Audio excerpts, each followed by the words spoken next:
Welcome back to Jamming Games. I am Steven. He is Tim. We've got Corey on the right playing, this is Red Green Big is what he calls it. Adam on the left playing Big Red Little White.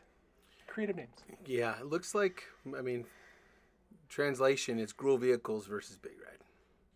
Yeah, it is. It's kind of a bigger red. Adam always plays Burn. I'm yeah, shocked. he wanted to go bigger today.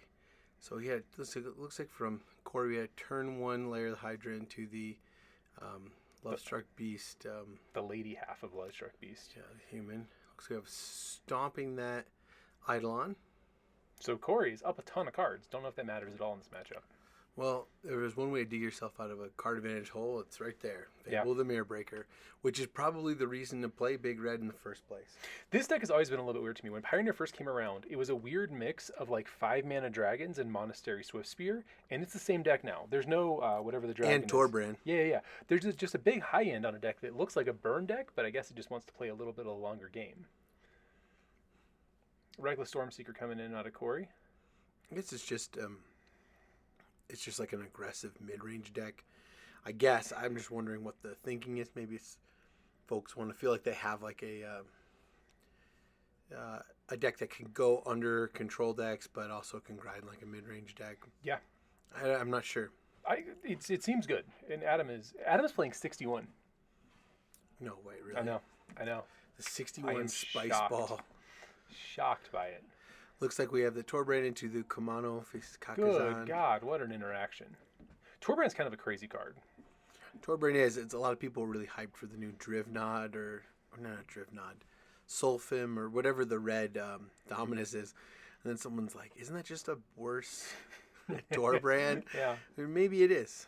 Maybe All right. it Okay. is. All right, Yeah. we got a Lovestruck Beast and we have what is the spell side of that called? I actually call it just the lady side. I have no idea what it's called. Human. It's called... Make a human. It's got to be called something, right? Unrequited love. Is it really? Lovesick. It's called Pangs of My Beast Heart. Heart's Desire. You know what? Pangs of My Beast Heart was not that You far. were getting around it. I think that's a Hazoret. It's hard I believe with the it is, glare. It's enter with a +1/+1 counter due to the second chapter of Kumano faces Kakkazan. Thank God it has the can attack clause and not the is not a creature clause.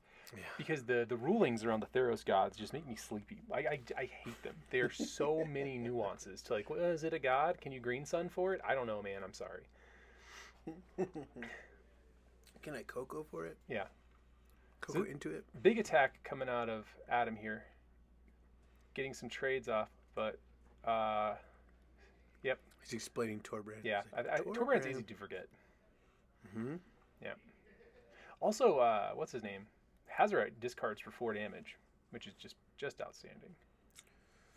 Cat time. Seeka's Chariot out of Corey. It's a good thing, but if you don't Well, stop it's this too Torbran, little, too late. I don't know what you're gonna do. When you are the Gruul's Vehicle deck and you're not the beatdown, it's an unenviable place to be. Yeah.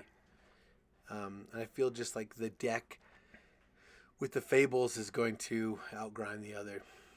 Well, that was a big game. Yeah. Do 4. Do full 8 to you. Yep. Okay, that'll end it in game 1. That Torbran coming up big there. Didn't even need the Hazoret.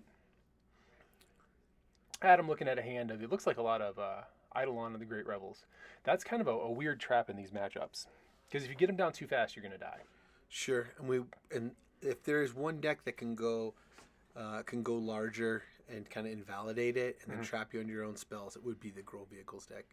We got a turn 2 Stormseeker. Yeah, the old 1 drop into 3 drop is just one of the most powerful things you can do. The elves, it's kind of funny, Land War Elf, all that stuff, legal in Modern, not remotely playable. But in this format, I think there's enough. Oh, look at this! It's a 4-mana spell. Sirach. Yeah. The Dragon Claw or Huntmaster. Huntmaster. Huntcaller. It's got haste and it's big as hell. He needs Ferocious to give something haste. I think he has 5 power because it's 8 power, I believe. Oh yeah. Yeah, 5, 6, 7, 8 there. So yeah, those are all coming in. Adam trying to figure out. Gonna chump block the Sirach with the Eidolon. I think Adam's kind of grateful to have the Eidolon off the table too, because he's behind on board. Chainwhirler from Adam. Yeah, Chainwhirler is a pretty cool card. He's running 4 of them in here. It's really good against mono green. It was a house in its day. Mm-hmm. He's got a lot of text on it. Yeah. Weirdly excellent card. The first strike. First strike, but Kari pushing in for some damage there with the Surak. Makes me wonder why he didn't come in with the Stormseeker there, too. Mm-hmm. Maybe I forgot. Chainwhirler has a ton of text on it. I just might have forgot that first strike. Yeah. Both halves of the beast here. Able to give it... Does the Stormseeker afford haste, or is it Surak is affording haste? Yeah. The reverse side of the Stormseeker does give haste. Both sides of the Stormseeker give haste. Oh, they do? Okay. Yeah. I think it's a +1/+0 or a +2/+0. Trample on the backside? I don't know. Let's take a look. Reckless Storm Tamer. +1/+0. Haste. Backside is 2/+0 trample haste? Trample haste, yeah. That tramp. Yeah, there's a bunch of cards just incidentally have trample. Gosh. Chainwhirler is good. Chainwhirler's coming up big here. Adam looking at another copy of Eidolon, deciding not to cast it. Well, he is at 4 life. Yeah, he can't. I would have considered it more than he did, but that's probably my fault. We got that's the a Crone War. That's close. Yeah, if only this love-struck beast could attack. Force a trade there. Yep. Priced into that. Reading the Crone War. Not the first, nor will he be the last. To read the Crone War. That card is one of we probably have 200 of them in our Theros bulk. I do not know who decided to start playing them, but God bless you, because I have so many of those things. Fable the Mirror Breaker made every Magic player go back and read all their sagas. Yeah. All right, so here's a Hazoret into the aforementioned Eidolon. So I think Caramba. Adam has realized he's in a pinch, and he's got to get it out. Just get on board. So Adam has 2 spells left in this game, unless Adam has 1 change. card in hand. Yeah. Scooz is a good draw from. It is nice. This Hazoret can do some work though. Although.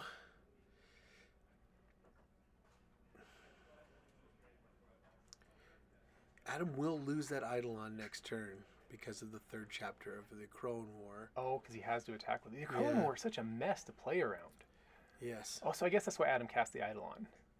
Yeah, knowing it'll die. Yeah. It gets. He's trying to just empty his hand for Hazoret.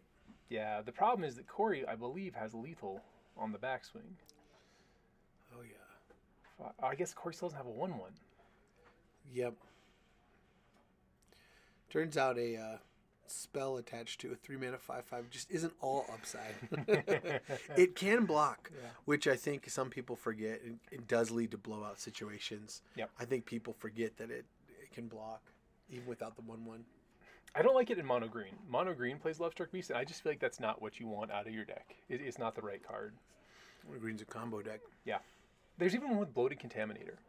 And really? I guess it proliferates, but if you're getting... I don't know. I don't know if it's good enough. The reason why mono green is good is by ignoring your opponent, not racing them, not clogging the board. It's just like the reason you play a 3-mana 4/4 in the Troll is it's devotion. It's 3 devotion. Hey, you actually want it dead. And when it dies, yeah, it still adds devotion, which adds I think a lot of folks call the judge over that one, and it's true. It's tricky. So we're looking at a little bit of a pinch here. Kari, I don't know if he has a good attack. I mean, you can pressure. Ooh. Yeah. You can take off the token, put Adam to 2. I guess in 2 turns you have him dead, right? No attack, though. Oh, because he'll die in the backswing. I forgot both players had low life totals. This is a sticky situation. Wait, how does he die in the backswing? There's 2 cats. Hazoret. Well, I didn't see the... What are the keywords in Hazoret? Is it? Haste. Just haste? Indestructible. I don't think it has trample. Or menace. Or yeah, and I think maybe it doesn't. I don't think so. Does he have... Stomping... Indestructible haste. Eating the Eidolon. So see, he gained a life, lost a life. Yep. Did it to the confluence. Yeah. Yep. No, it was the Whatever it was. Carplucent Forest. Just Painland. So this board is getting weirdly clogged up given the 2 decks that are playing. Although, one good thing about the Lovestruck Beast, it still crews. Yeah, it effectively. Does a lot of work. No attacks out of Kari there. So here comes another reflection. Adam actually asked, I think Adam might cheat here. What happened? I'm pretty sure Adam, he mentioned this to me. I think he copies a Den of the Bugbear at some point with the... We have got to get to the bottom of this copying manlands thing. Well, Adam and I talked about it the day of, but we didn't realize he'd done it until after the match, unfortunately. Sure. I still think... You know what they say about mistakes in Magic? What do they say? They happen, but if they always benefit you, you're a cheater. Very clever.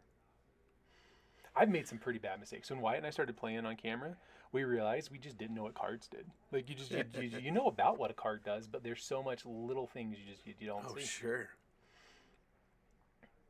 So everybody's just staring at each other. Adam's got, I guess he's threatening just a bunch of Hazoret activations. Or here comes it. This is it. This is an end of turn Den of the Bugbear. And he's putting in a copy that is a copy of Den of the Bugbear that'll still exist when he untaps. Which does not happen. Well, it's a copy of Den of the Bugbear, but it is an unanimated land. It is not a 3/2. And so Adam would have to pay an additional 4 to turn it into a creature here. Ay caramba. Yeah, so 1, 2, 3, 4 blockers. It seems like Adam might be able to just push in with enough things. Deck in Stone. Yeah. It's going to crew the... Well, now we're just down to 3 blockers, though, so that was pretty big. I think there was about 2 turns ago, there was a free attack with using the Lovestruck Beast to crew the Chariot. Get a proliferate out of it. Proliferate out of it. Is it proliferate or is it something else? No, it's not. It's populate. Populate. Yeah. Yeah. It might not be the keyword. But it's not even keyworded because I don't believe... I mean, it doesn't get any token. I think it's just creature token you control. But I don't know. Don't have the card in front of me. But in any case, Astika's Chariot's a mid-range bomb. I know. That card was like 10 Just a mid-range bomb. So we're doing got a little one bit to of sell math to here. you. $10. Thank you. I recently sold Steven a foil full art step incomplete Atraxa for $10. It is now worth... I told you on Sunday because some person wanted one. And then the next day, someone's like, that Atraxa was like $1 gajillion. The next day, it spiked to like $75. Did I sell it immediately? I did, You sold it immediately. So we both took L's on that. All right, good. I'm glad I didn't, make out too good on that deal. We all got screwed. Well, some kid just casual took us to the cleaners. Needed an Atraxa. Could you imagine if the human from Heart's Desire was a dork and he like tapped for mana? Yeah, it's green. It makes sense. Considering it came out of Eldraine, I'm surprised it didn't. I know. It's one of the most measured cards in that set. I was thinking about playing Oko the other day. And sure, go on. They banned Field of the Dead while Oko was in Standard. You had like Oko and Uro were in the same deck, and they're like, we got to ban Field of the Dead. Yeah. Field of the Dead was a weird time. Yeah. It was a mess. Field of the Dead was unstoppable, though. I mean, well, except for that deck was just getting stomped by the Oko deck. The Oko, Uro, Questing Beast deck was just outstanding. Little Teferi. Yeah. That was a weird Hydroid Krasis. Yep. Simic Mistakes. Well, so there were rumors they were trying to push certain curler cycles at different times, and that was like the year of Simic. They were trying to push Simic, and they tried to do the same thing with Red White Boros the next year, and it wasn't as easy to do. Do you remember Wesley? I do. Winota. Yeah, there you go, Winota. When here's a Torbran making this Goblin attack for 4. When Oko got spoiled, Wesley said, "One day you'll be able to play one of these in Vintage." And we were like, "You're an idiot. There's like this card's not even. It doesn't do anything. It makes food. What are you even going to do with the food?" And it turns out he was absolutely right. Yeah, if you've never been soloed by an Oko, then you don't know. I know. There's a kid building a commander deck, and he had to cut one card for Oko. And he was like, "Which one should I cut?" And I was like, "If you just remove one at random, it's going to be an upgrade. Like, there's no card in your deck better than this guy. He's just playing him." He is a pest. Yeah. Torbran coming up big this league. Yeah. This Torbran The 3 red pipped. doesn't play Nykthos, does he? No. No. Nykthos, do you think Nykthos should get banned? It's only really good in one deck. Of course I do. But it's really good in that deck. Well, I don't know if the Nykthos is the problem, because I think, Nykthos is incredibly powerful is in the mono green deck. Yeah. But it also enables cool, janky devotion decks from here until eternity. Yeah. So I think Karn just seems too powerful for the format. And that's just me. I mean, I think that, and it's not just me, I'm not the only one with that opinion, but I think that in my estimation, Karn is one of those, came from that era of fire design walkers that are just like cuckoo bananas. 3-minute Teferi, Karn, Narset. I mean, these are cards that uncommon and rare. In any case, Adam is going to clean up Corey's entire board and just kill him with attacks there. Thanks for watching. See you next round.